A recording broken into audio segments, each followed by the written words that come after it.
Welcome to week 4/5 of Wine Club. I am recording this to be viewed a Friday, either next week or the week after. We are back in France. We are drinking the red grapes of Burgundy. So either this is going to happen after our little trip to Spain, or this will be after kind of an introduction to other Burgundy grapes, such as the white grapes of Burgundy and Riesling. And so depending on which order this happens, I think this is going to be a great capstone and a great shooting off point to take another look at France. So today we have two wines. We have two red wines. They are the same grape. They are Pinot Noir.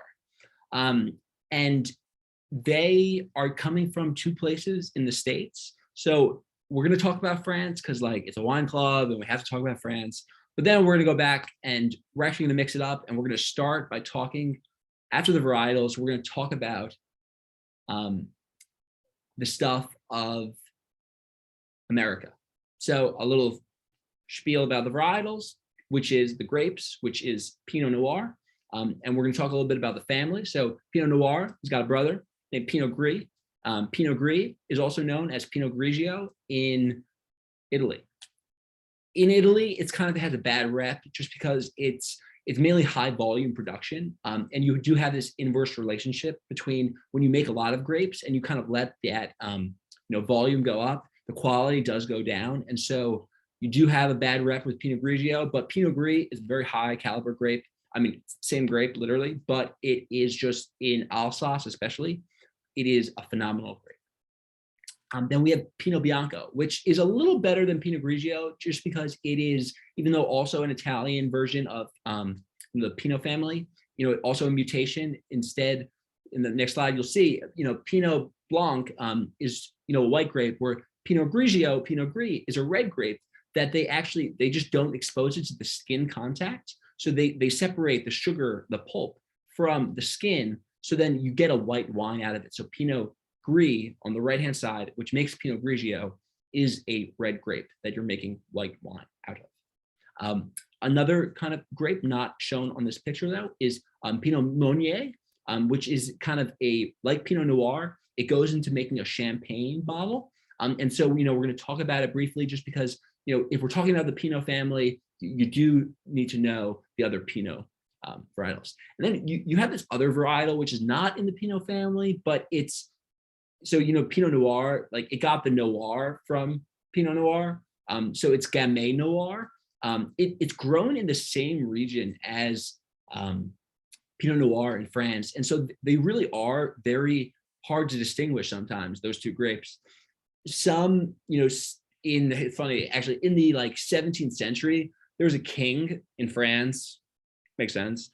There's a king that made it illegal to grow Gamay. And so he really liked Pinot Noir. And so there's a region in Burgundy where they for hundreds of years, the grape of the people, the grape of the peasants drank, the wine, Gamay was made illegal. And so they couldn't drink kind of the wine of the people. Pinot Noir is a bitch to grow. It's so finicky.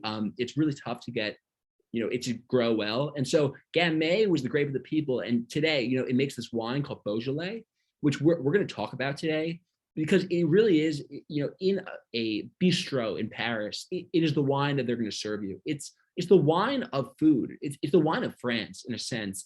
It's the wine of the people of France. It's the daily drinker of France. We're going to talk about Pinot Noir because it's one of the most well-known varietals. But Gamay Noir is really, you're going to know it as Beaujolais, but it's a grape. It's related to Pinot Noir, and it's worth talking about. So to take a step back, we are talking about regions of France. France, as we can see, is on a similar latitude as Oregon. If you look closely, especially where the isotherms, so lines of equal temperature, go, it's pretty similar to America.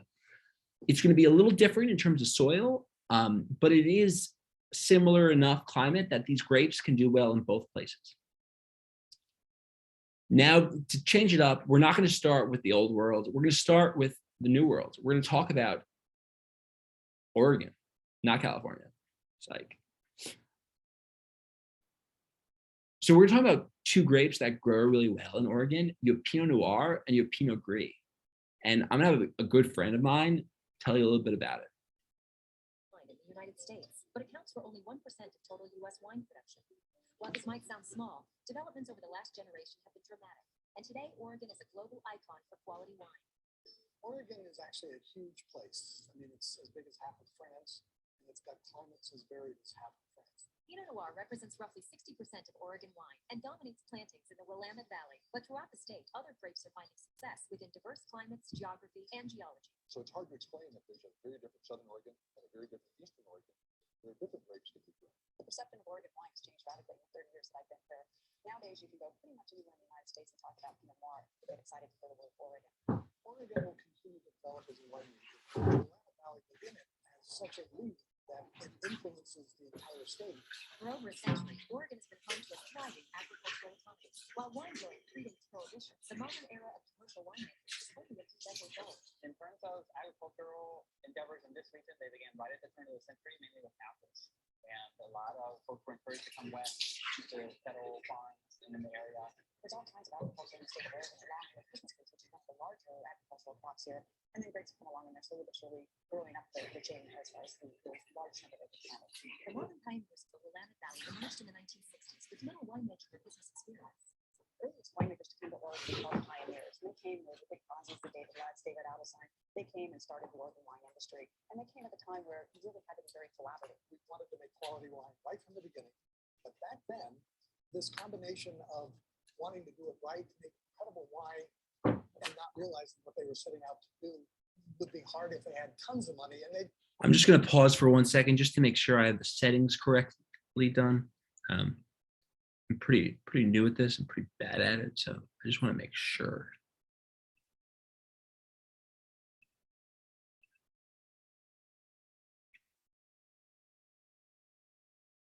So yeah, I think honestly, I don't think the sound went through that first time, so I'm gonna have to make you rewatch it.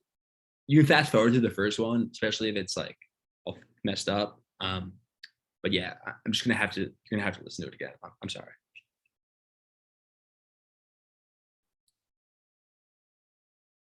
In the United States, but accounts for only 1% of total U.S. wine production. While this might sound small, developments over the last generation have been dramatic, and today Oregon is a global icon for quality wine. Oregon is actually a huge place. I mean, it's as big as half of France, and it's got climates as varied as half of France. Pinot Noir represents roughly 60% of Oregon wine and dominates plantings in the Willamette Valley. But throughout the state, other grapes are finding success within diverse climates, geography. Very different Southern Oregon and a very different Eastern Oregon where different grapes can be grown. The perception of Oregon wine has changed radically in the 30 years that I've been here. Nowadays, you can go pretty much anywhere in the United States and talk about Pinot Noir. We're excited for the word Oregon. Oregon will continue. The Willamette Valley within it has such a lead that it influences the entire state.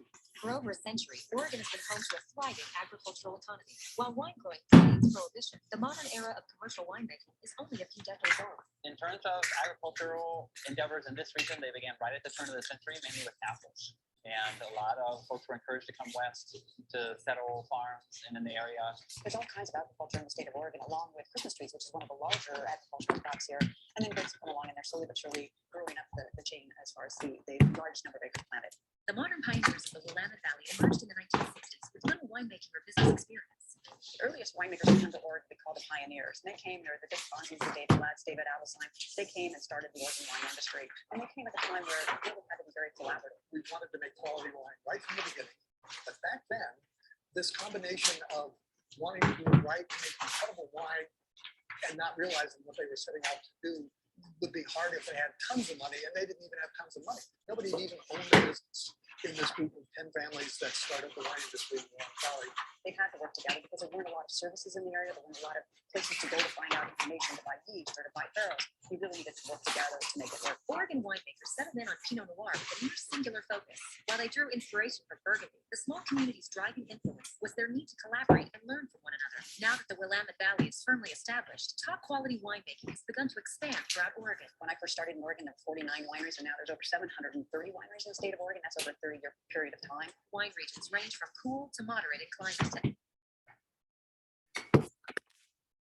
and are broadly influenced by the coastal range and the Cascade Mountains. So the cool climate areas in Oregon are primarily the Willamette Valley, number one, the northern part of the Umpqua, which is called the Elkton AVA, and then also the Red Hills. The rest of them are primarily intermediate warm. And so that is going to be primarily southern Oregon, the Rogue Valley, the Applebeet Valley, and the Umpqua. Contrary to its rain-soaked stereotype, Oregon skies aren't universally gray. Almost all of the vineyards that we have in Oregon are what we call xeric moisture regions. So you have a fairly wet climate for most of the year, but then in the months of July, August, and September, it's just fine. And that's perfect for growing grapes. You can have areas with a lot of rain, very little rain. There's areas that are covered in rock, others that have very little rock. And that allows the winemakers and vineyard growers to grow a tremendous breadth of varietals. While the story of Oregon wine begins with Pinot Noir in the Willamette Valley, the growing success of its other regions is a vital element in a developing story. East of the Willamette is the Columbia Gorge, a new but thriving wine region that spans the border of Washington and Oregon. The Columbia Gorge AVA supersedes the state line, which is the river, Columbia River. Although small in size, the climate and geology of the Columbia Gorge shift dramatically as you head east. So as we go up in the gorge, we have Columbia River basalts, but we also have deposits coming off of older volcanics in the Hood River Valley. And some of the red soils that we have here are very similar to the red soils that we have in the Columbia River basalts in the Willamette Valley. We have legitimate cooler climate, high elevation vineyard sites that are located to the western edge of the AVA. As you transition just 5 or 6 miles east, we come into a more Burgundy influenced area where a lot of Pinot and Chardonnay is grown. And then you just move 5 miles further east and you grow in Rhone varietals. Recognition of the So, as he said, the Willamette Valley is great. It grows great Pinot and other Burgundian varietals, such as this Pinot I have right here, and you have in your box. Then the other wine we're having today is a California Pinot Noir, which you should also have in your box. If you do a side-by-side comparison, you'll notice that the one from Oregon is 2 years older. And there are a couple of reasons for that. We will notice them soon, but I think I'm getting a little off topic and we should go back to the story of this place called Oregon.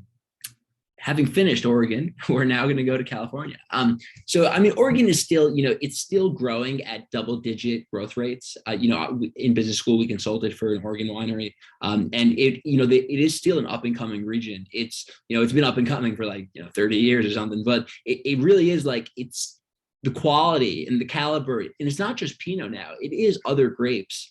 It continues to get better and better, and it's gaining respect among the wine world, especially with things getting a little hotter. You have cooler climates like Oregon looking more attractive in terms of where is wine going to be grown 40 years from now, where are grapes going to be grown, where's wine going to be made. You do have Oregon as a top contender. That said, California is still king. 90% of American wine is made in California, so we still need to mention it.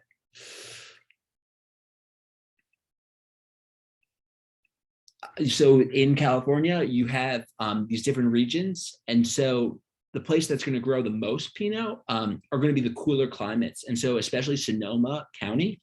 So you have that above San Francisco to the west of Napa Valley. You have this place called Sonoma, where it is, you have this coastal, climate where you have kind of these winds, you have this fog, and you do have a nice place to grow a cool climate varietal like Pinot. And so there's this myth that the place to grow Pinot is a place that resembles the old world. And so, this has kind of been expelled just because there's so many great Pinots coming out of New Zealand, coming out of, other places, but it's kind of like the unspoken assumption that good Pinot is coming from places like France or Germany. There they call it Spätburgunder, Burgunder as in Burgundy, and because they make everything one word and big. Spätburgunder. Yes.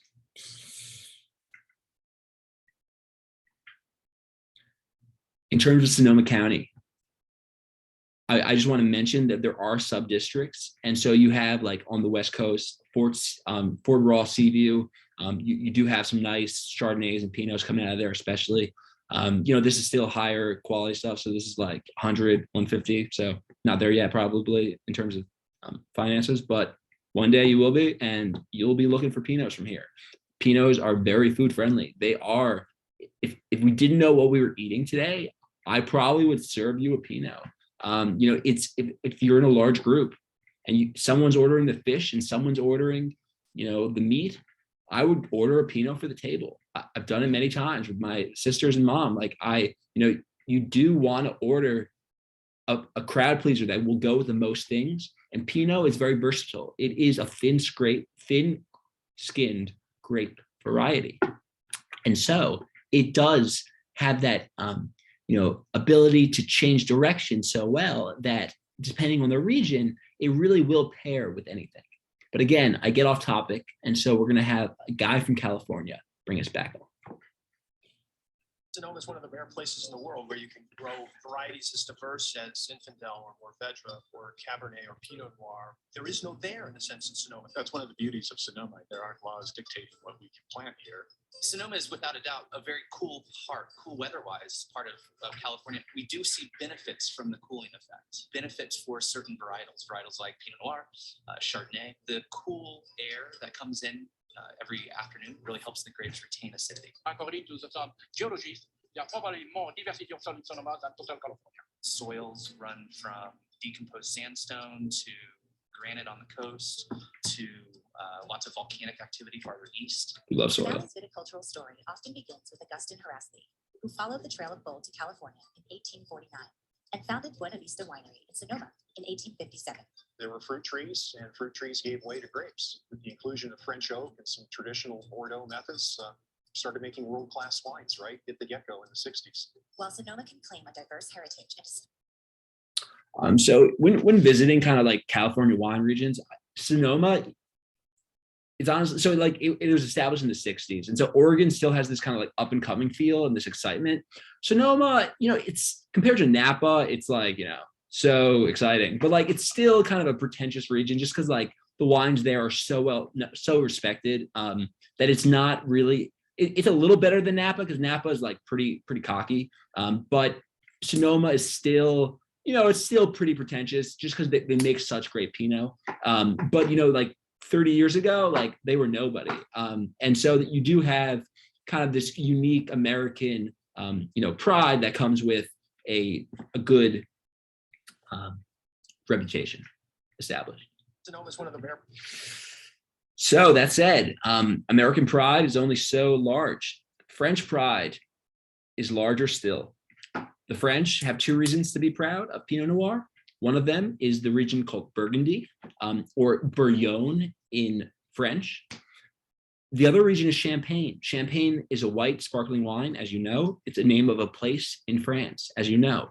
But what you don't know, most likely, is that Pinot Noir makes up almost half of that bottle of champagne that you serve on New Year's. Assuming it's a French champagne and real champagne, half of that is actually coming from Pinot Noir. So, Pinot Noir can make white wine, it can make red wine, it can make rosé. Depends how long you keep the wine in contact with the red skin. You separate it from the skin if you want it to be lighter in color. You let it sit on the skin for longer if you want it to be a deeper color. So we're going to start our look at France with Champagne. And we are there. So the region, Champagne. This region is actually a little bit north of Burgundy. So you have Burgundy is right here. Then to the north, you have Champagne. Now, Champagne, I said half of it is coming from the grape called Pinot Noir. The other half is coming from a grape called Chardonnay, which we may or may not have already covered. So it is, it's a blend of the two. The method used is called method champonnaise or method traditionnelle, depending on who you ask. But it is kind of these, the more traditional method. A lot of people, even in America, who make sparkling wine, who want it to taste kind of buttery, who want it to taste like it's, French, they'll use this method just because it is kind of the more respected way. Prosecco, it's the modern method. It's great to make high volume, and it's great for like more cost effectiveness. But the French way is a little more time intensive, but it's just kind of more of what we're used to when we think of sparkling wine. So it demands a little bit of a higher price in the marketplace. So Blanc de Noir, the second one, is coming from Pinot Noir or Pinot Meunier. It's gonna be a little bit fuller bodied than the one coming from Chardonnay. So like most champagne is a blend of Blanc de Blanc and Blanc de Noir, but some like really fancy places make a Blanc de Noir or a Blanc de Blanc, where they let one grape speak for itself. And you really get to see that the Pinot champagne, it's really fuller bodied. It's more the one you want to have with chicken parm, or, the one you want to have with something bigger than, oysters. It's the one that it's just a little fuller and bodied. Just because Pinot Noir, it is a red grape. It is kind of a more interesting grape. It has more to say.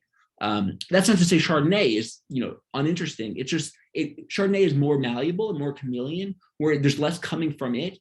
Blanc de Noir is really kind of a statement for a champagne. So if you can afford it, yeah. Now, I think we may have already done this, and that doesn't really apply, but we're gonna watch this video called "The Wine of Champagne." I'm gonna shut the fuck up. Champagne is perhaps the most recognizable wine in the world, and its effervescence is synonymous with luxury and celebration. First of all, you know that Champagne is about 150 kilometers from Paris in a region called Le Bassin Parisien. Bassin means a cup. So, and it's a cup because it's an old sea. That's very important to understand Champagne.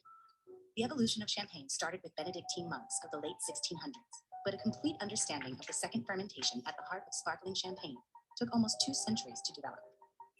Legends may have him seeing stars, but Dom Perignon's most important contribution was in making a white wine with red grapes. As time passed, winemakers refined the style and the grape varieties used to make today's modern sparkling wine.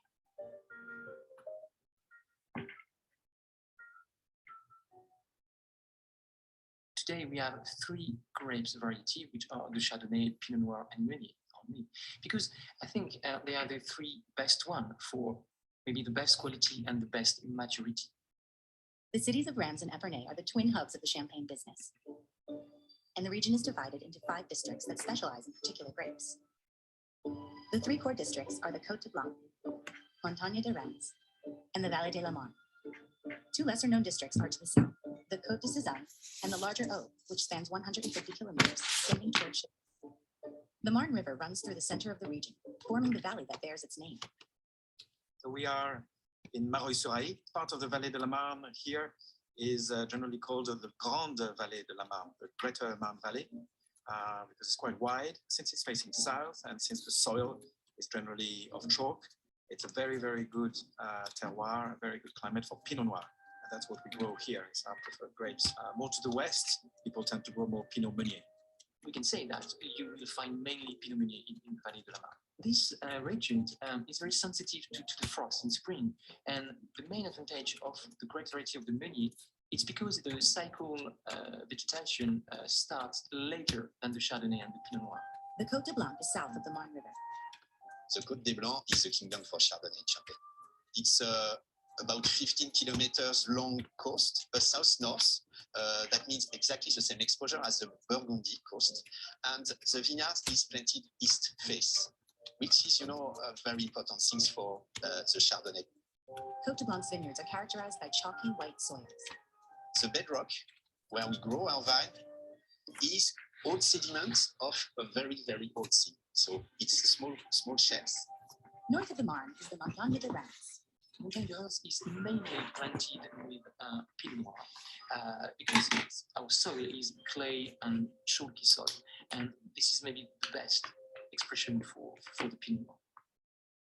The Montagne de Reims and its Pinot Noir from Grand Cru villages such as Ambonnay, Verzenay, and Bouzy have long been associated with Champagne's most full-bodied wines. Champagne has a turbulent history as a wine region, famously illustrated by the controversial inclusion of the Aude in the beginning of the 20th century and the riots that ensued. The historical situation in 1911 was quite different. So I just want to say, only in France do you have real riots happening over wine. This even like to this very day, there was I don't want to intrude on this, but like there was like this riot that happened because they were taking wine from Spain, which I said was like a better bargain. They were bringing it to France and then like selling it as French wine, and like they found out, and then they started like pushing over all the trucks that were bringing the wine. It's just like no other country do they like give such a fuck that like they care so much. So in Champagne, the same thing must have happened in early 20th century, which is kind of funny. From what it is today. So Old for many years was considered like a subpar region. In 1911, we were in the middle of the phylloxera crisis. The champagne producers were lacking grapes, and they were buying grapes or wines outside the Champagne appellation. And in 1908 and 1911, some regulation was passed to stop that. This was the beginning of the official Champagne appellation. When the Oath wanted to join the Champagne, then people in the Champagne region, like in the Marne region especially, didn't want it. So there was a big fight between the Oath and the other, the traditional Champagne region outside. Every grandparents go on the road with their bicycle and go to Epernay to say, no, we want to stay in Champagne. And it was ugly, and it resulted in people dying. It's talking like serious village fights in a way. The army came from Paris and had to come everybody down. So it was pretty ugly. And that is precisely why they passed in a very urgent manner this regulation that let the Aube out. Of course, the people in the Aube, the wine growers in the Aube reacted immediately and requested that they be reintegrated into the region, which was done almost immediately. So in my mind, they've always belonged to Champagne. In Burgundy, single vineyards are designated as Grand Cru, whereas in Champagne, entire villages bear the designation. Of course, it's not the perfect classification.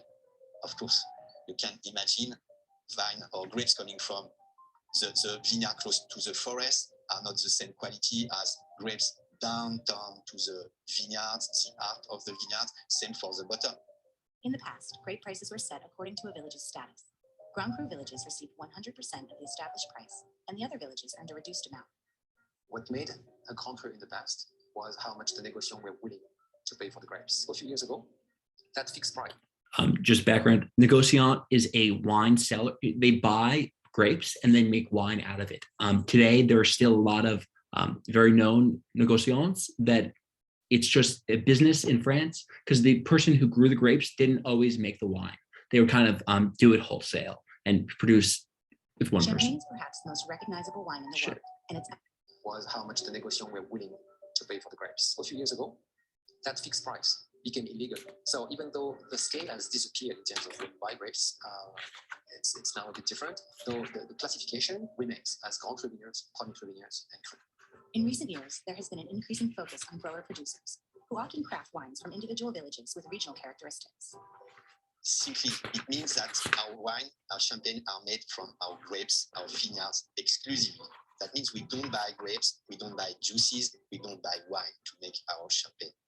While there is no inherent quality difference between a grower-producer and a négociant, each has unique challenges and advantages. The benefit is you are able to manage your way of farming by yourself, but it's risky if you have bad weather conditions, if you have hailstorms, if you have strong spring frozen, you can lose your crop.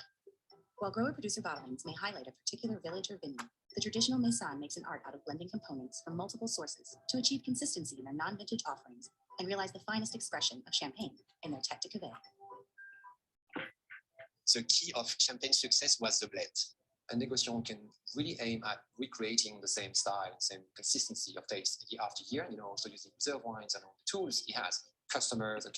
So reserve wines are wines that from previous years, they don't sell all their 2020 wines at one go. They keep some of 2020. So then in 2022, they can use some of their customers are used to 2020. So you use some of that and you blend it in with the new stuff. So like it's very consistent year to year, and you have this continuity that people like. I gotta stop doing that. Champagne there's multiple sources to achieve consistency in their non-vintage offerings and realize the finest expression of champagne in their tête de cuvée. The key of champagne success was the blend. Controlled by the winemaker and governed by the fashion of the day.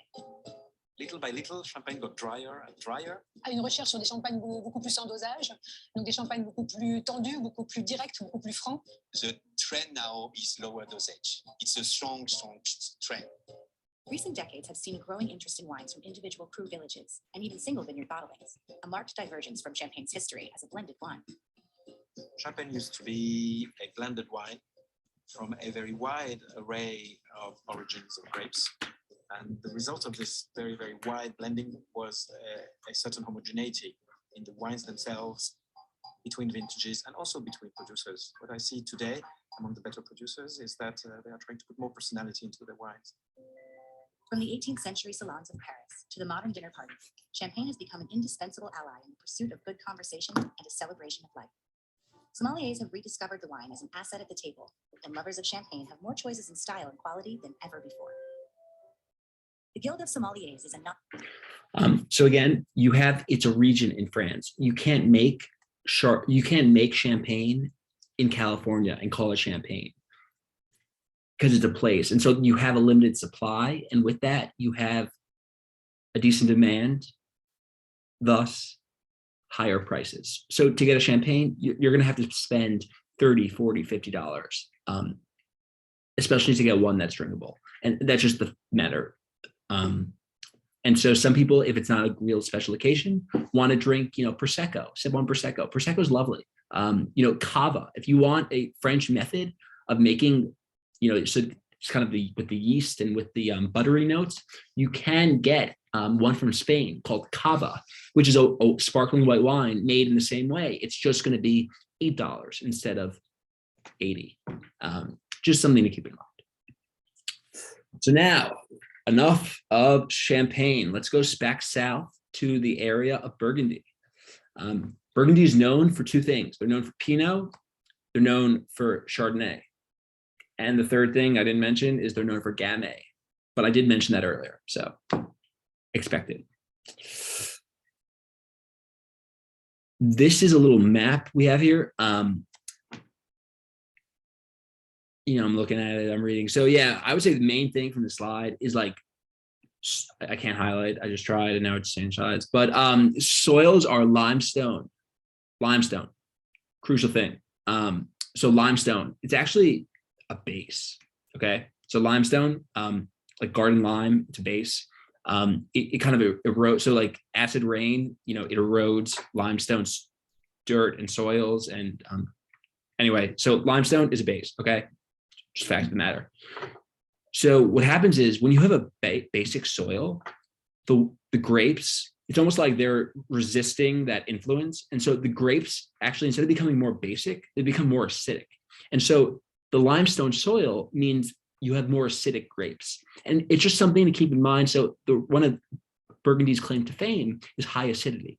They get that high acidity not only from the cool climate, which helps keep the acid high, but they get it from the basic soils, the alkaline soils. So just a little factoid for you. So, as I said in the video, there are a lot of laws. People care a lot for some reason. And so French laws affect the area of Burgundy, especially, which is south of Champagne. So the red grapes here, as I said, Pinot thrives on, I haven't mentioned, but a subregion of Burgundy called the Côte d'Or, the Gold Coast, and Chardonnays. Then Gamay does really well in the Mâconnais and in Beaujolais. So Beaujolais is Gamay. Mâconnais, honestly, they also make Chardonnay and I don't know. Gamay, I guess, is legal to grow in Mâconnais, but I wouldn't, it's the exception, not the rule, to forget. And then Aligoté is another white grape. There's like one sub village that has it in their wines in Burgundy, but it's not really, don't lose sleep over it. It's really just like Pinot Noir, Chardonnay, and Gamay if you want to get detailed. So one kind of cool thing is, I said it was high acid, it's cool. It's hard to get things to ripen. So one thing that they're allowed to do in Burgundy, there's so much they can't do. There's so much that's illegal. But one thing they can do is this thing called capitalization. It's not capitalization. It's a different thing. This thing is you add sugar to grape juice or to wine, not grape juice. You add it to wine. And what happens, often it's grape musk. So you have like unfermented grape juice being added to fermented wine. And so you have an increase in sugar levels just because otherwise it can be a little too acidic. And so this is legal, and they call it dosage or dosage. And it's something that they said that they're trending less to. And consumers want a drier wine. They want the more authentic wine, so especially in Champagne. But there is, especially historically, a desire for a sweeter wine. You know, back when table sugar wasn't as common, so like think like 18th centuries, you know, it was kind of like a luxury good. You know, you're having this sweet champagne, you know, with, you know, Thomas Jefferson at the White House. You know, you have it with dessert. It's just kind of the way things were. That has changed drastically, but champagne didn't always used to be such a dry drink, which is interesting. So regions in Burgundy, you have Côte d'Or, Chalonnais, Mâconnais, Beaujolais, and Chablis. So Chablis is mainly going to be the white wines. And so we're going to mention that either last week or next week, depending on the order that things get released. But it is mainly Chardonnay. So one little mnemonic, CHA. So Chablis, Chardonnay. Chablis, Chardonnay. I know you see on this list, there's another one with a CHA, Chalonnais, that also makes Chardonnay, and we're not really, you're not going to see that as much. So Chablis, Chardonnay, and especially like cool climate Chardonnay. So Gevrey Chambertin is good for Pinot. So finally, today we're talking about Pinot. This is a very well-known region of Pinot. If you're willing to shell, you know, $200, this is a place in Burgundy that you would pay to get. And so we're going to watch a little clip, and we're actually, honestly, after this clip, we're going to pop stuff in the yeah, after this clip, we're going to pop it in the fridge. Yeah. 50% of the area is Bourgogne, 30% is village, 12% is Premier Cru, and He's talking about the classification for Burgundy. I haven't really talked about it yet. So 30% is Bourgogne, 30% is village, 12% is Premier Cru, and 3% is Grand Cru. The Grand Cru is usually the best located place among the villages. And you find them usually on a very little slope, usually on the southeast. The Côte de Nuit is known for its red Burgundy. The Pinot Noir in Côte de Nuit is more full-bodied and more powerful. Most of the Grand Cru red are located in the Côte de Nuit. The Grand Cru is something that should give you more intense pleasure, developing more complexity, the ability to give you. One little tidbit. I'm sorry to keep doing this. I know it's probably annoying. So I was like recently, someone like asked me like what the most expensive wine was, and I was like, oh, I don't know. Blah, blah, blah. And like they looked it up, and what Kate found was that it's actually so this, we call it Domaine Romain Conti. It's, you know, it's like this small plot of land that's been making like really good quality, high quality Burgundy Pinot for like a real long time. But so the most expensive bottle, if like someone asked you trivia fact, I think it was $650K for a bottle of 1946 Domaine Romain Conti, just because like, so you have the World War II happening, and so I'm sure production was a little like messed up. And I honestly, I don't even know if they harvested that year. And I think Germany, like I don't know, but basically it was like a World War II DRC wine, you know, that was in good condition, sold for, it was the most expensive bottle of wine ever sold. And so now you know. More for no reason. Pleasure, developing more complexity, the ability to age for a longer time as well, whatever the vintage, I should say. Here we are in the heart of the Marais-Saint-Denis, and the Grand Cru, which is behind us, is the Clos de l'Ambray. While Grand Cru wines are universally expensive, the reputation of a Premier Cru may vary in status, from little above the village designation to a reputation that may exceed some Grand Crus. We are standing in the vineyard of the Clos Saint-Jacques, which is known around the world for being the most famous Premier Cru of Gevrey-Chambertin, and with a level of quality of the Grand Cru. The distinctions between individual villages vary widely. Marsanne can be simple, delicious, and relatively inexpensive, while the wines of the most famous village, Bon Romane, can cost thousands of dollars for a single bottle.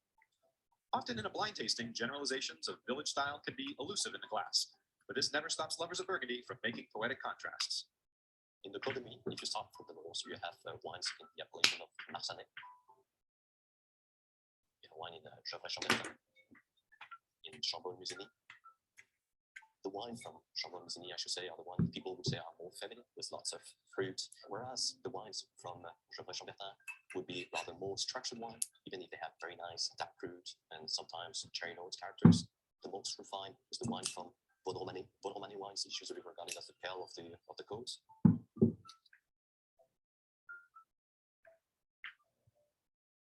The Côte de Beaune makes some of the most famous white wine in the world, but it's actually planted with more Pinot than Chardonnay. The soil in Côte de Beaune is limestone and clay.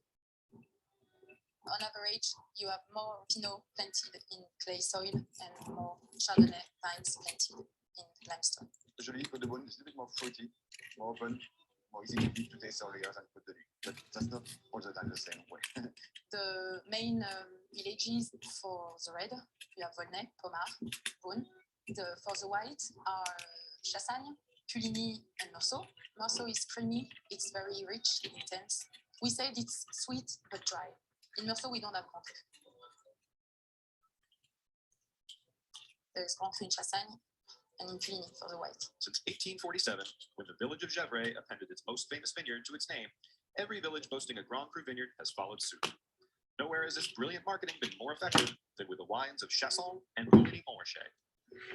In general, Puligny is more elegant. Alert from calendar. More limestone. Few old world wine regions that relies on the use of new oak barrels to define its style.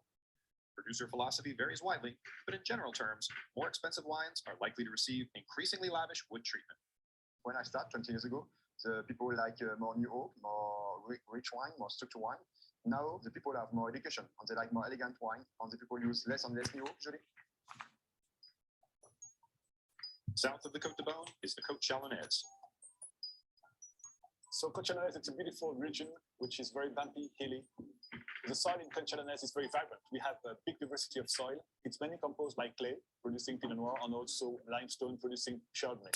But we have a chance to have also a lot of iron components in a plot like Mercurey, Premier Cru, Les Ruelles. The soil is very red, like blood, and it provides to the wine a beautiful aging potential in the bottle. So during that video, I was opening our bottle, our Oregon. I was taking the capsule off. So that's the foil thing or it's wax depending. But this is not the first time, but this is probably the nicest capsule we've experienced yet so far. And so consequently, you're going to have trouble getting it off. And so, on this little corkscrew, that you may have gotten through the link on the syllabus or whatnot, or you just had one. And so there's a knife, right? Or you could get a real knife. I sometimes use like a butcher's knife if that's what's around. But yeah, you use a knife and you just peel it off. It's pretty simple, but it's something that you may have trouble with if you have never done it before. And that said, I do think now's a great time to put the wine in the fridge. So, you have this red, they both are going in the fridge right now. Pinot.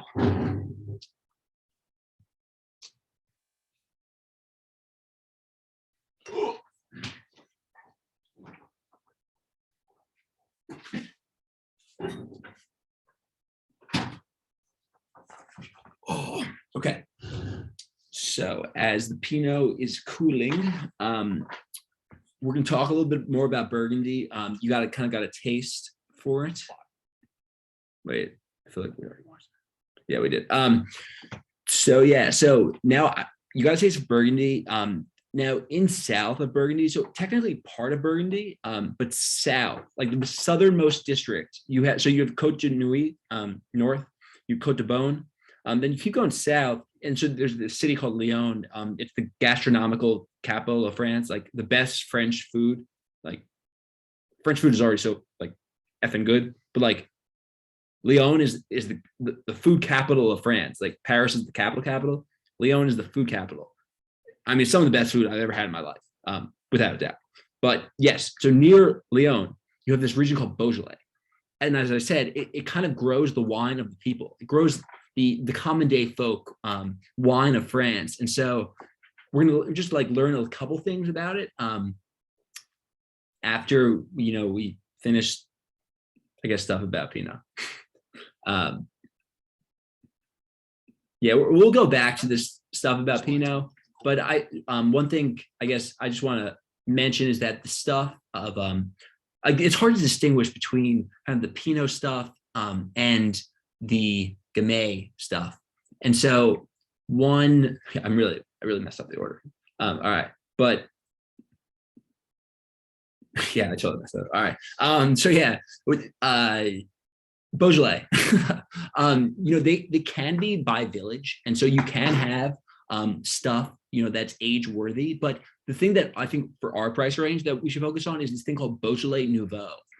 This stuff gets released 30 days or something crazy after the harvest, so that they harvest it in like September or August, and then you're drinking it by October, November.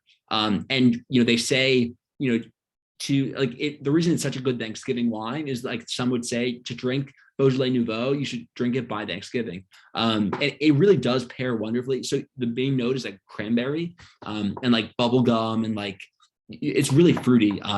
It's so great. It's just so fun. It's such a fun wine, and it's like not pretentious at all. But you do have some pretentious Gamays being made in these Cru villages, which I think it is higher quality stuff. So you do have like you'll see it around. It's kind of more similar to the Burgundy Pinot.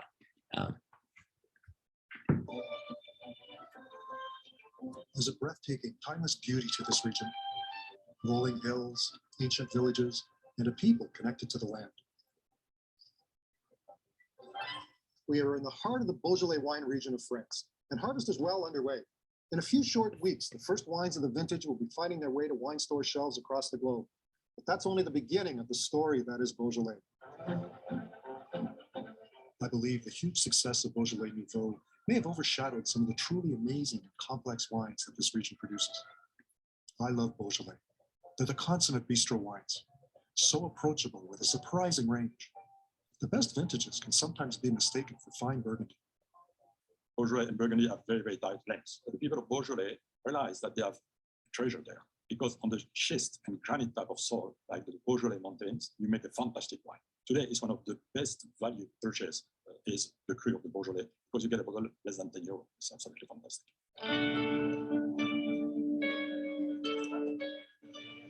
There's essentially only one grape grown in Beaujolais, and that's Gamay, an ancient offshoot of Pinot Noir. As in Burgundy, Beaujolais relies on the variation of terroir to give their one grape such a range of style. Thankfully, the division of the Beaujolais region is really easy to understand. There are basically 3 levels of quality based on where the grapes are grown. The southernmost area, simply called Beaujolais, is the largest and where most of the Beaujolais Nouveau comes from. It is flatter, and the soil is mainly limestone. These wines are light-bodied and ready to drink. Further north is Beaujolais Village, the mid-quality level. The soil here is a mix of limestone and granite, which gives a wide range of flavors. Wines from here should be enjoyed within 2 to 3 years of vintage. The Cru Beaujolais are the pinnacle of Beaujolais wines and the product of 10 distinct appellations. Beautiful hillsides and rough, stony, granite-based soils. This is where Gamay really shines, with wines that combine the luscious fruit of basic Beaujolais with structure, concentration, and complexity.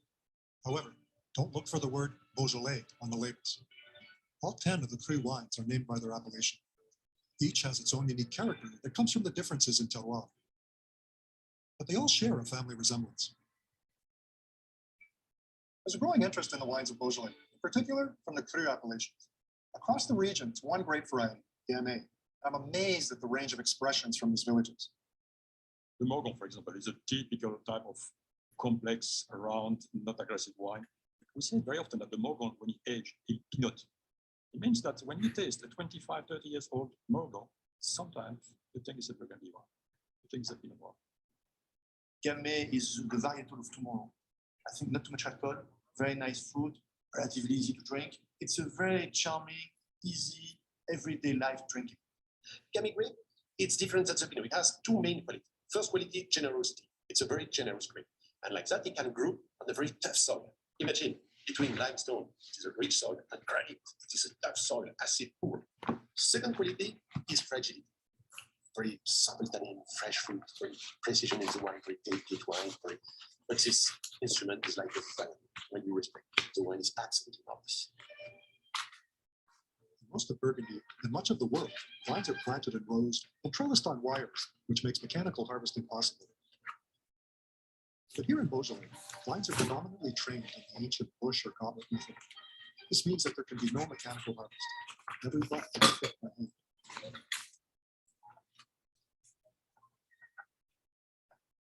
In many ways, Beaujolais is a wine of the people. No matter who I'm with or what we're eating, I know I'm going to enjoy it. It's uncomplicated, affordable, and so versatile. These characteristics come in part from what happens after the harvest. Once picked, grapes are rushed to the crush pad. Here they are hand sorted and put into fermentation tanks. In Beaujolais, they often use a winemaking technique called carbonic maceration. This helps preserve the fresh and fruity flavors in the grape and results in a wine with lower tannin levels. It's a big part of what makes Beaujolais unique. So Michael, since 1 week, this is the fermentation carbonic maceration. And the particularity of carbonic maceration is to put the full grapes on the tank. The whole berries, everything All inside. the berries. We don't destemp. So on the tank like that, we can put 9 tons of grapes. So imagine with the weight, the bottom is pressed. Yes. So we have some free juice. This free juice begins the fermentation, and we close the tank. And the carbon dioxide is on the tank. As you can see, we have the full bunch. Yes. We have the stem, the bunch, and we have the fermentation inside the berries. Because of the sealed tank and lack of oxygen, fermentation starts to take place within the berries themselves. This is what gives Beaujolais wines their distinctive aromas and color. Naturally, Gamay grapes give us some fruity wines, but with this process, we have more and more aromas on the wine. This name is the paradis flavors. Does smell like paradise. That's beautiful. Beautiful. So I don't know about paradise, but it does smell pretty damn good. And it is great wine. It is not as respected as Pinot, but it is unpretentious. It is fun and bubbly and lively. And I think you should consider getting it if you're having that kind of night. So I would say in terms of time, I'm going to intersperse some Pinot content throughout, just because I kind of did Pinot injustice, and that is what we're drinking. Just because I want to include Beaujolais, just because it is such a, especially for those of you who don't like red wine, it's like it's the red wine for white wine drinkers. Like my girlfriend, my ex-girlfriend would not drink red wine. She hated it, and like this was the only one that she kind of like would like. This one and Pinot, which she would be willing to drink. And so like I would say it is the red wine for white wine drinkers. Just because there is like no tannin, and it's so light and it's so fun. But and actually, no, this guy he gives kind of a nice story to it. And he tells you the best way to tell Pinot from Gamay. For some, the true measure of a wine's quality is its ability to grow and evolve as it ages, increasing in complexity and gaining secondary flavors. But what is the real aging potential of Beaujolais? Michael, we will test Moulin Rocheray. Rocheray is the name of the parcel. 2011. I will show you the difference between a young wine and an old wine. Not very old wine in reality. It's between a teenager and an adult wine. Young adult, yes. This wine is Moulin from a very specific parcel. His name is Rocheray. The main stone in Rocheray, you see a very old pink crystal. And the first wine is 2011, very young for me. It's not finished, it's teenager phase. And you see, you have a wine with a big structure, but the harmony is not completely full. Right, and a lot of the elements are there, but they're confused. Yes, it's confused, and it closes very quickly at the end. You sense that the wine is not, it's a teenager. Yeah, yes, exactly a teenager. The second, we are in 2000. I'm sure this wine can live maybe 40, 50, 60, I don't know, but very, very long time. And you see immediately the wine is more harmonious, This is a great example that demonstrates that Beaujolais are age-worthy. Yes, sometimes the people, when he drink a very good cru Beaujolais, said, it's difficult to recognize Gamay and Pinot. I have a technique.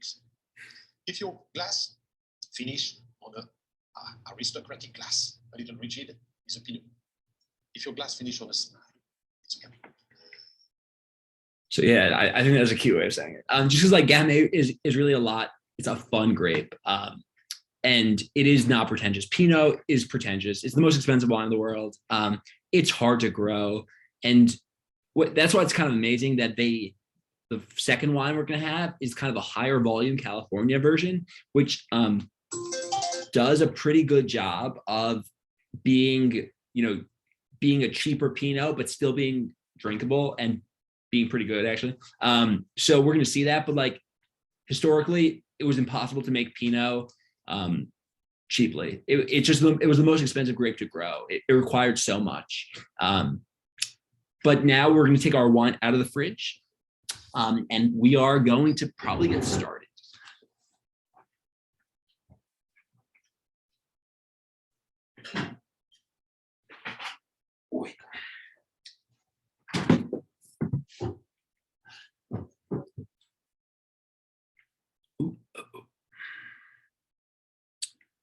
And so just a reminder, as we get started, we're starting with the Oregon. And I just want to remember, we went to California, we went to Oregon, then we went to Champagne, France, then we went to Burgundy, France, then we went to Beaujolais, which is part of Burgundy. Don't forget that. Now I just want us to like reorient and go back. We're going to watch a little Oregon video just to like remind you of like, we're back in America, we're back on the West Coast. And we're out of France. Fuck France. Those of us that planted Pinot Noir back in the 60s here in Oregon really were looking for the right climate to match that variety. Well, it used to be that, what's that guy down the street doing? He's growing wine grapes in Oregon? Can't do that. We'll send him over to the mental hospital.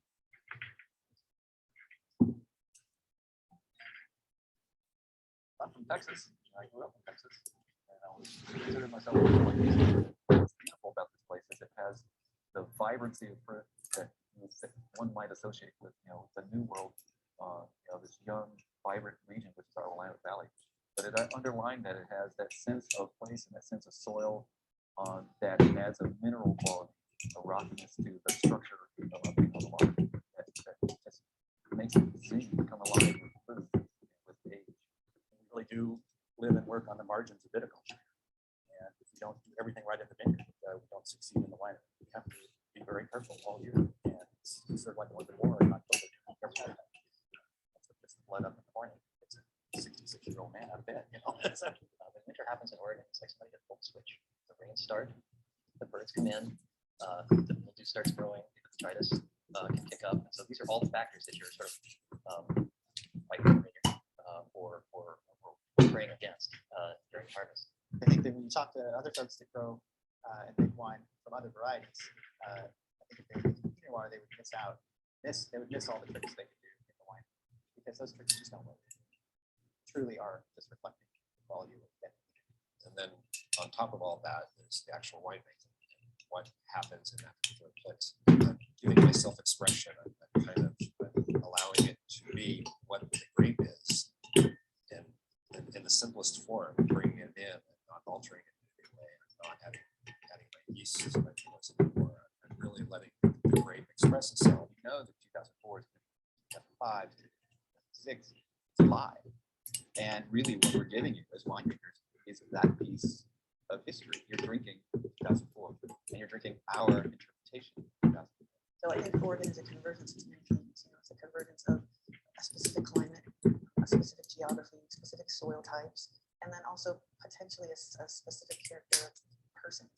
There's a lot of free-spiritedness here, I would say, and pioneering spirit and independence of thought. And that kind of goes right along with because Pinot Noir is so independent. So.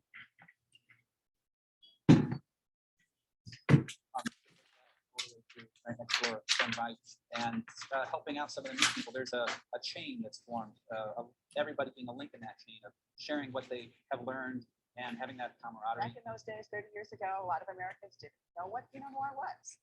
And we had to really establish the fact that it was not Cabernet. That was the mantra of the first International Pinot Noir celebrations. And we've learned over the years, it not only really works, it's also a whole lot more fun than going for it. And the success is a result. Again, back to the word character, that sort of bullheadedness, tenacity, pioneering spirit. There are, of course, 12 things that you can be certified in. There are lots of different sustainable type certifications, whether it's Demeter or organic or safe or live. I think a lot of people think about it. I think it's part of the consciousness, and I think that will just continue. The more people see that that you can be successful as a wine producer and a wine grower, and also as a business, and still practice sustainability, more and more people will do it. All we're doing is a version of what had been done before. I mean, we had sustainability, and then we moved into kind of this mechanical age, and commercial fertilizer was cheaper, and tractors were cheaper, and it was easier to mechanize. And now we're finding out that really isn't necessarily the best thing for the vines, the wine. And we're kind of going back full circle to where we were before. Not just sustaining the soil and making the soil better when we leave and the wines better, but it's also a people process. And we try to call it sustainability for our people as well as our land and our wines. So this first wine we're having from Oregon is actually grown exactly using these methods.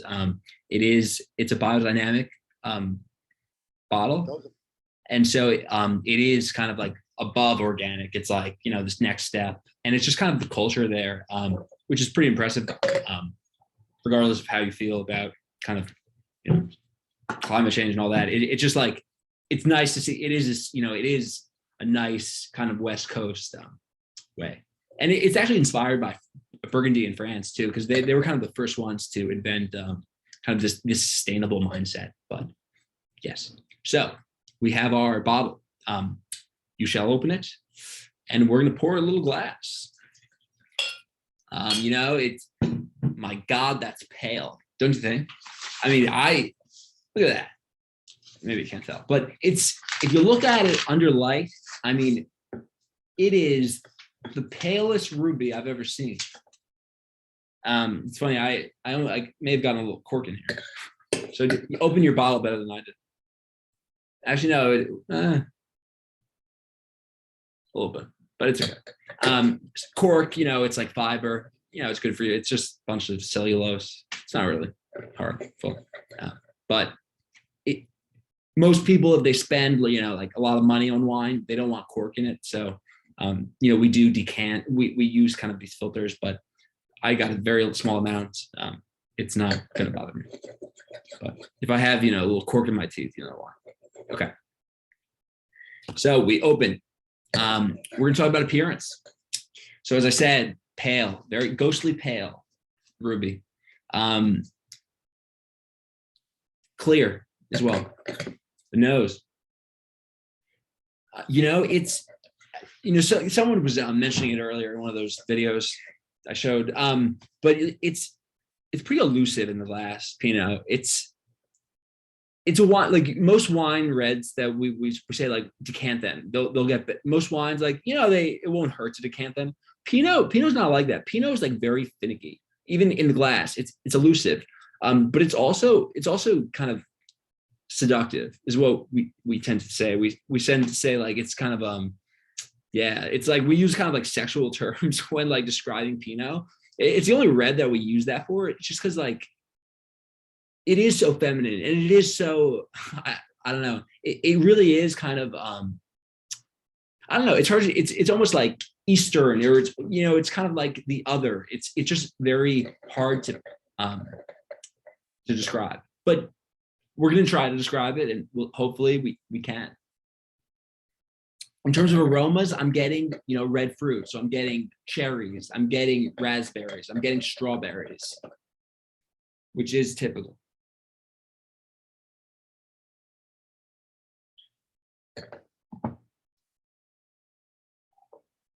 I wasn't supposed to drink it, but it's funny. I would say I'm just this preference. I would have preferred it maybe a degree or two colder. Maybe not. But I mean, it could have been maybe an extra minute in the fridge, possibly. But I mean, it's serving very nicely right now. I would say, I'm getting sour red cherries on the fruit. definitely. Let's see. Pull out that paper with my cheat sheet.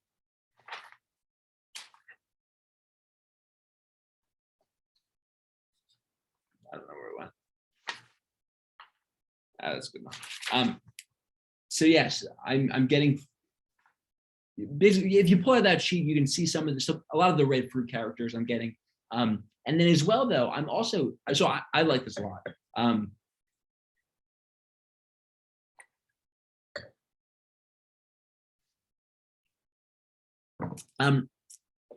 getting, it's high acid, right? So, it's dry, it's high acid, it's light.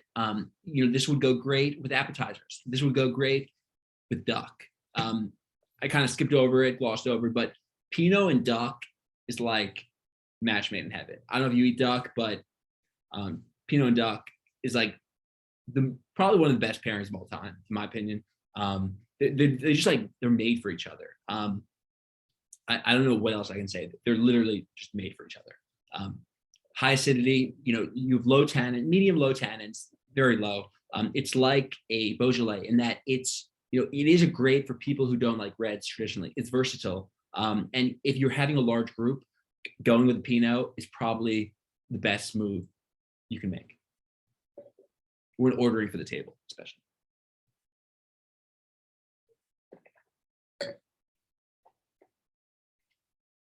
I'll say alcohol wise, it's pretty low.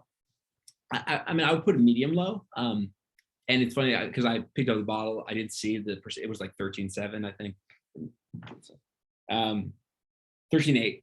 But yeah, so that's pretty. I mean, that's pretty average, I would say. But for a red wine, I would call that medium low, just because like the next one we're gonna have after this is kind of like Cab and Merlot and the wines of Spain. Those are all like 14.5. Those are all 15, and so those are real. They feel hotter. This feels cooler. Part of the cool climate, but a lot of that is coming from less photosynthesis because there's less sun, means less sugar, means less alcohol. So it's a byproduct of that. And so it is part of an Oregon Pinot from Willamette Valley. It's the most well-known area for Pinot in Oregon. And it does have kind of these strawberry notes. It does have these herbal notes. And not, I would say,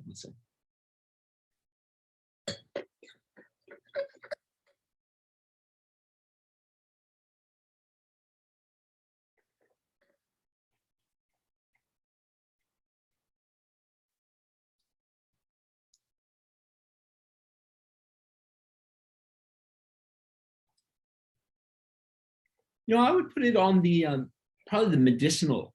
So you have kind of what the hell does that mean? So medicinal. So think of like eucalyptus. Think of something that kind of like an herbal remedy. If I don't know, I mean, I'm not really a Ricola drop, but like something along those lines where it's it's kind of it's that type of herb. It's kind of that mixture. And it kind of reminds you of like, drinking tea when you're, staying home from school. I'm kind of getting some of that feel. And yeah, like when talking about descriptions, it often helps to like think about memories and like, that's where this wine is kind of taking me,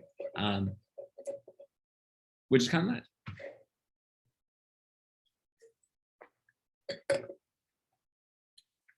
And then, sometimes Pinot, you can have some more aged artifact notes. So, you have, sometimes a lot of like, not barnyard, but, you got some gaminess, some mushrooms, especially mushrooms is big, especially with, an older, especially an old world one, but, even with an Oregon, give this wine 5 to 10 more years, mushroom notes probably would predominate. And it's just because, over time, the fruit character, so that bright berry stuff that we're getting, fades a little bit over time, and then you have kind of this emergence of these age characters, such as barnyard, such as socks, such as sweat, and so that's why most of you would not like old wine. It's kind of an acquired taste. I described these kind of odorants, and like most people are like, that doesn't sound good. Like, why would I want to pay money to smell that? And yes, you have a point, but it's the reason winos like it is that it's like so complex. Like 1 second, you have this really old wine in your glass, especially a Pinot, which is like super elusive and sensual. But you in one second, it's bantering with you. It's like, it's whatever. You're kind of, breaking the ice. The next moment, like it's kind of like totally different situation. It's, you're getting something totally different. And so just kind of that complexity is what winos like. And especially with Pinot, for whatever reason, it is just what people would pay big money for. And so that's why Pinot is probably definitely of the most expensive wines, Pinot shows up probably most often, because it's so elusive. I should look up Sim for a second. But yes, some conclusions about this Lemelson Pinot. Great representation of the vintage. I would say, so 2018, I think it was a pretty, average year. I think it got a 93. No, it's kind of, it was, I think it was 92 to 94 on Wine Spectator for the Vintage Report of Oregon for Pinot Noir that year. I used to keep a little thing in my wallet, but anyway, I pretend I'm normal. So, blueberry, blackberry fruit with subtle spice. Exactly. So it's subtle. I was not getting as much, especially last week or 2 weeks ago when we had the Tempranillo, and the Grenache. We had this kind of explicit spice, especially with the Grenache. And then I said, some people call it Pinot-like, but it has that spice. So this is much more subtle. Everything about Pinot is subtle. Pinot in one word is subtle. But they use more than one word. Silky, tannins. Tannins can be coarse. Think of Cabernet. Think of week one with the Italian stuff. They can be coarse. They can be a lot, or they can be silky. It's almost like they're not even there. They're just like so ethereal that they just kind of flow off. And then the dark chocolate lingering on the palate, I do get that. I didn't put into words, but I definitely was getting, in terms of the finish, it is a longer finish compared to what we're used to, which makes sense because this is, I think, probably one of the highest price points for this wine selection that we have. And I'm definitely getting that, dark chocolate finish. And it's not like sweet. It's not like, but I'm definitely, it's probably from the oak, assuming that it's oak. But yeah, I'm definitely getting that. So black cherries, dark chocolate. And then the next guy says cherries, watermelon, stewed strawberry. So exactly. So depending on the climate, we can describe strawberries as jammy strawberries. We can kirsch strawberries, macerated strawberries. And so it's just kind of the spectrum, baked, stewed. And so it's more poetic, just because, it's mainly so poetic, but the mocha and nutmeg, that's coming from the age. And so mocha and nutmeg on the nose.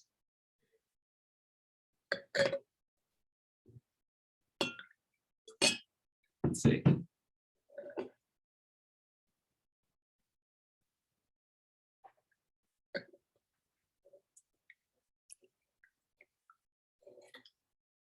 No, I'm not getting it, but this guy did, and he makes more money than I do currently. So it might be there. Okay, it's funny. So last week, which at the session I just did an hour ago, someone said it kind of tastes like wood, and so here we have someone describing the wine as cedary character, because you can describe wine using saying it smells like a woodworking shop, it smells like Home Depot or Lowe's, because it can, especially especially a wine like this where it's the fruit is not so explicit. With Beaujolais, it's kind of boisterous. It's kind of jumping out of the glass. This one is more, it's kind of like a shy girl. It's kind of like someone who you kind of got to get to know them first before they kind of open up to you. And I'm sorry to keep using patriarchal terms, but it's I don't know. It's what we often use for wine. And yeah, I'm sorry. It is in poor taste. Okay, so wine pairing rule that I think we should bring up. When in doubt, we said week 1, bring the bubbles out. Still true. We said week 4 or 5 to be determined, break the Riesling out. This week, because we're talking about a red wine, the red version of it is when in doubt, break Beaujolais or Pinot out. A cool climate Pinot, not the California, but this Oregon Pinot would pair with anything. You could be eating eggs. This would do decently with eggs. You could be eating salad. It would do decently with salad. If you want kind of the health benefit of red wine, so the polyphenols, kind of the they call it the French paradox, why the people in France were living longer than expected, given their, croissant intake. They eat a lot of buttery stuff and cheeses, but they were living long. And so they thought it was due to the wine consumption. And so there is this health benefit with red wine. And so if you wanted a red wine to pair with anything, going with a Beaujolais or a Pinot would be very good. And I'm pretty sure Pinot has one of the highest polyphenol contents out of all red wines. So you wouldn't be too amiss to include it in your daily lifestyle. You might live a couple extra years. But in terms of what else this pairs with, Siduri made this table. I cropped their name out, but it's a winery I visited. They're really cool just because I visited the location in Russian River, so in Sonoma, this past summer, and they have a lot of stuff in Oregon. They have stuff, they kind of have a lot of different sites. And so what's kind of cool about this table is that it kind of shows you that a cool climate Pinot, such as the Willamette Valley Pinot, such as the one we just had, is fresh and lifted. It has aromas, could even have, citrusy aromas. Mocha, blind, I guess, but I can't see it, but it would pair amazing with salmon. Pinot and salmon, salmon can handle even a bigger red than this, I would say, because salmon, it's a fish, but it's a dark fish. It is a meaty fish. And so it can pair with anything chicken can pair with. Salmon probably can pair with it too. It's just kind of a good rule of thumb. And then in terms of garden stuff and roast chicken and Pinot, Thanksgiving, I said you Beaujolais or Pinot are my go-to for Thanksgiving, just because what else is going to pair with a turkey and stuffing and potatoes and carrots and all that shenanigans. It'll be one of those. Now we're gonna get to the next stuff a little later, but so just notice on this chart when we get to this next wine, it's gonna be further to the right. It's gonna be more of the meaty, firm style. I'm expecting. We'll see if I'm right. So we're gonna put the really good Pinot away. This is the one that was a little more expensive, but gotta spend money to make money. So we got it. And I think it's important to kind of see the different echelons in wine character. So the reason this is more expensive is not just because it's a more appealing varietal to more people. Pinot is a good crowd pleaser, but it's that this is a great expression of it. Not only does it show those red fruit characteristics and those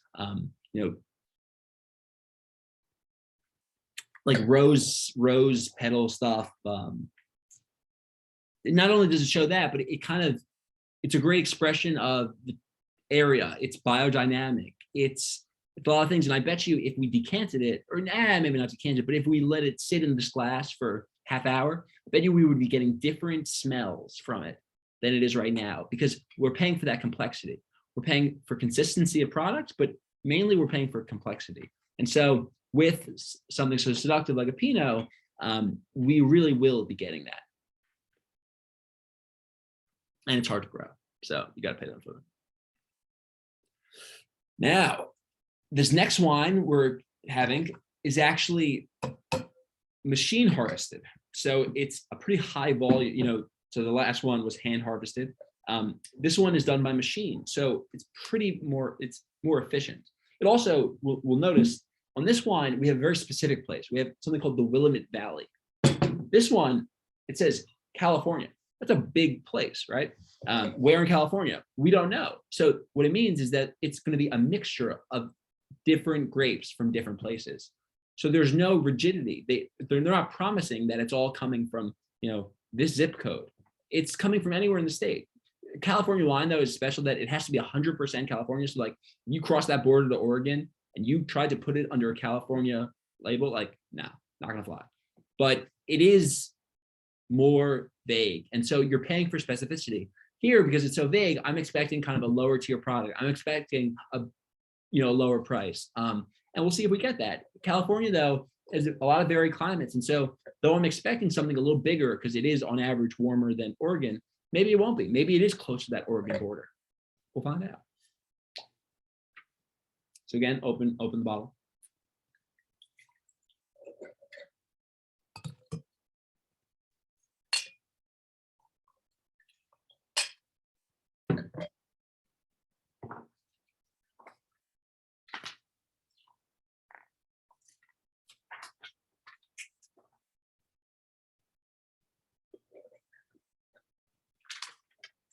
So I think I poured a little more, so it's hard for me to tell, but I do think that it's a deeper color. And so it's a warmer climate.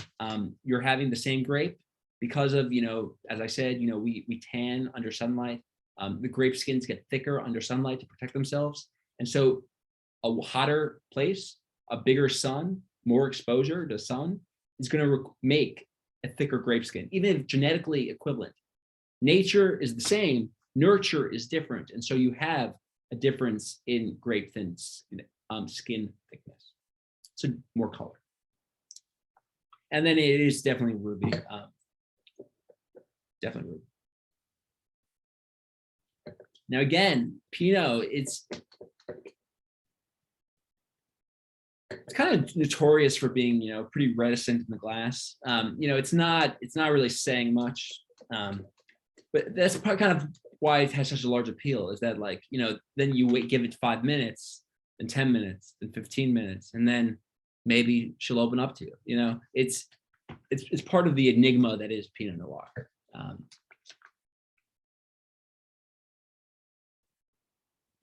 But I am getting stuff now, actually. It's still, I have to put my schnog in, just because it is not, I would put it to medium low in terms of aromatic nose intensity. It's clean nose. I'm not getting any socks or anything like that. I'm not getting any Brettanomyces. So, you guys are all microbiology, superstars, presumably. But there's this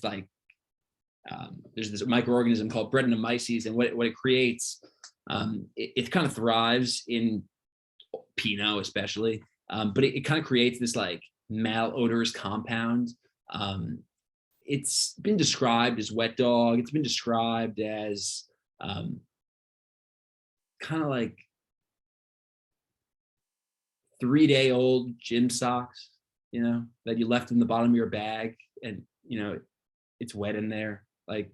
Not a great smell. So basically, you have this microorganism that can create those odors. I'm not getting that here, though. In older Pinot Noir, very expensive Pinot Noir, you can get that. And you wonder why you're paying so much if you do get that. But then you just wait 10 minutes and it's gone, She left. Part of the appeal of Pinot.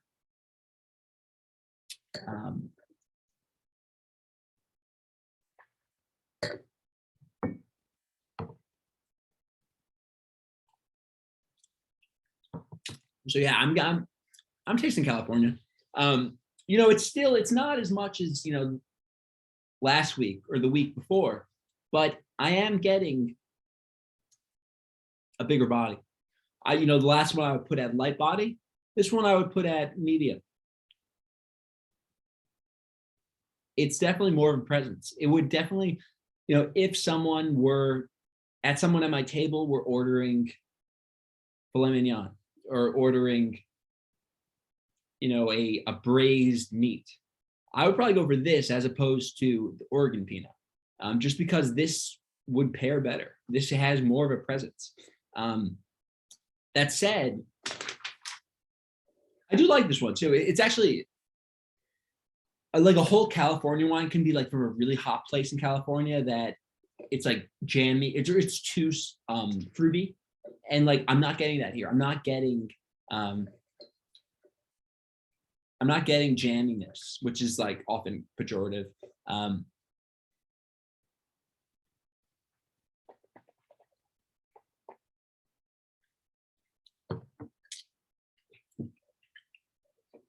You know, I'm getting fresh fruit. So again, I'm getting fresh like red cherries. I'm getting fresh red strawberries. You know, pretend we're at a farmer's market. You know, I'm getting fresh fruit. In terms of other characters,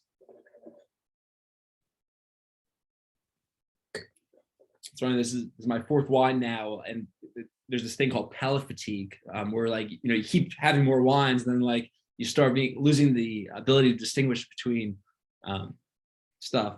And I think I'm starting to experience that, but I'll pretend I'm not.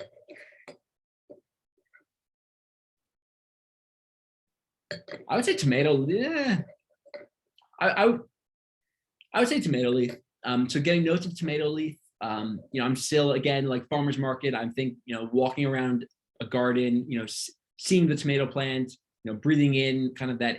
If you know what I'm talking about, you probably can smell it as well. It's a very distinct smell. It's herbaceous. It's an awesome smell. In terms of other stuff that people have probably heard of, nothing like I want to say like Garrigue. So it's like this in southern France. You have this herbal. You have the kind of wild thyme and wild rosemary growing really well, and it's kind of just this scent in the air. If you travel there, like you'll know exactly what it is, what I'm talking about. But honestly, just think of like outdoorsy version of thyme in the grocery store. So yeah, it's kind of just like a smell like that. I'm getting notes of that in this. Let's see what these folks say. Smoky, earthy aromas. It's not. I was pretty off. So cherries, spice, toffee, red fruit, cherry, cranberry, mild oak, hints of cocoa. Pairs well with turkey. Hey.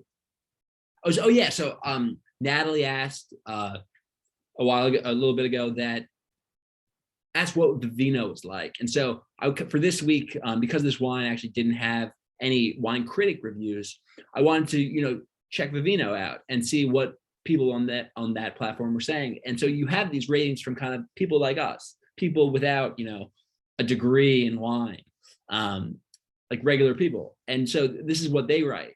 Everyone's coming in from a different background, so the quality of the review is going to vary, but these are reviews that were kind of like upvoted the most. And so there probably is knowledge to be had in them. So yeah.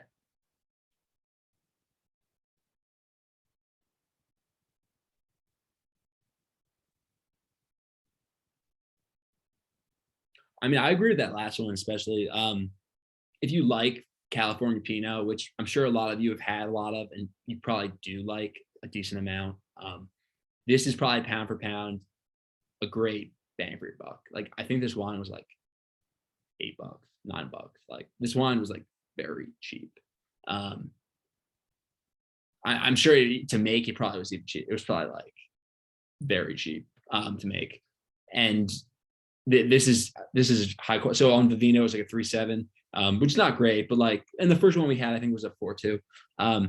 So not like superb stuff, but like it for the price, pretty effing good. And then again, so using the table, it is pretty further on the right hand side of the table, just because this is more of a meat Pinot.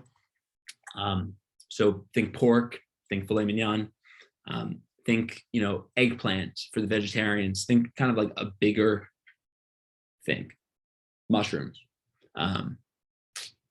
Yeah, pretty much all I got. So I think in terms, I'm pretty tired. I just did 2 little wine sessions in a row.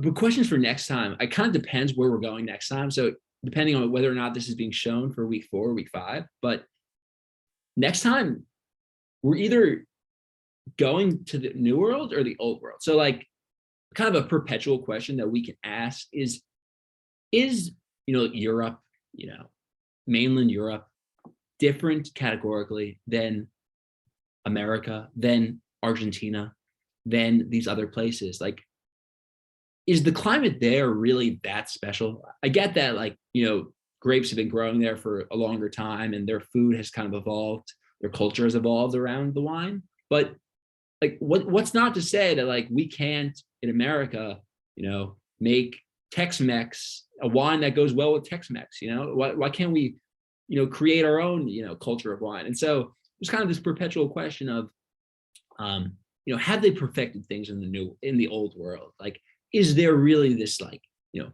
do they have everything down, or is there room for progress? Is there room for us, like, as, independent Oregonians or whoever we watched earlier, is there kind of room for some, progression, or is there kind of this, or has it been done already? It's kind of the question. And, we're going to ask that next week, depending on where we go, we're going to ask it in different ways, but I think kind of just that fundamental question is kind of a good way to end it. So thank you for staying with me for this long. I know it was a longer session, and so I appreciate your time, and have a great night. You're probably done with your micro exam by now, so congrats, Microsoft.